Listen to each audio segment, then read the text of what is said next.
Top fly cricket മലയാളത്തിൻ്റെ പുതിയൊരു വീഡിയോയിലേക്ക് സ്വാഗതം. റാഞ്ചി ടെസ്റ്റിൽ ഇന്ത്യക്ക് 5 വിക്കറ്റിൻ്റെ കിടിലൻ ജയം. ഈ ജയത്തോടെ ഇന്ത്യ പരമ്പര സ്വന്തമാക്കിയിരിക്കുകയാണ്. ആദ്യ ടെസ്റ്റിൽ തോറ്റെങ്കിലും പിന്നീട് 3 ടെസ്റ്റിലും ഇംഗ്ലണ്ടിനെ മുട്ടുകുത്തിച്ചാണ് ഇന്ത്യ ഈ പരമ്പര സ്വന്തമാക്കിയത്. വിജയലക്ഷ്യമായ 192 റൺസ് 5 വിക്കറ്റുകൾ ബാക്കി നിൽക്കെയാണ് ഇന്ത്യ മറികടന്നത്. അവസാന ടെസ്റ്റ് മാർച്ച് 7-ന് ധർമ്മശാലയിൽ നടക്കും.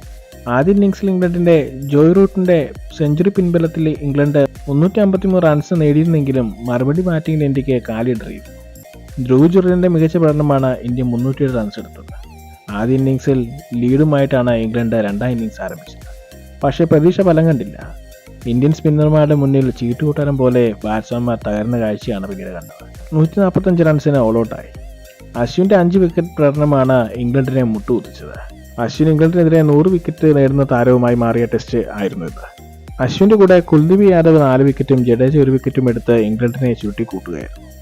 ഈ ടെസ്റ്റിൽ എടുത്തു പറയേണ്ടത് വിക്കറ്റ് കീപ്പർ ബാറ്റ്സ്മാൻ ധ്രുവ് ജുറലിൻ്റെ പ്രകടനമാണ്. ഒരു ഘട്ടത്തിൽ തകർന്ന ഇന്ത്യയെ ചെറുത്തുനിൽപ്പിലൂടെയാണ് താരം മികച്ച ടോട്ടലിലേക്ക് കൊണ്ടുവന്നത്. വിക്കറ്റ് പിന്നിലും താരം മികവ് പുലർത്തി ആരാധകരെ കൈയടി നേടിയിരുന്നു. KS ഭരത്തിനെ മാറ്റിയാണ് താരത്തെ ഇന്ത്യ പരീക്ഷിച്ചത്. ആ പരീക്ഷണം വിജയം കണ്ടിരിക്കുകയാണ്. ടെസ്റ്റ് ടീമിൽ വിക്കറ്റ് കീപ്പർ എന്ന നിലയിൽ താരം തൻ്റെ സ്ഥാനം ഉറപ്പിച്ചു കഴിഞ്ഞിരിക്കുന്നു. ഇത്തരം ക്രിക്കറ്റ് വാർത്തകൾക്കായി ഈ ചാനൽ സബ്സ്ക്രൈബ് ചെയ്യുക.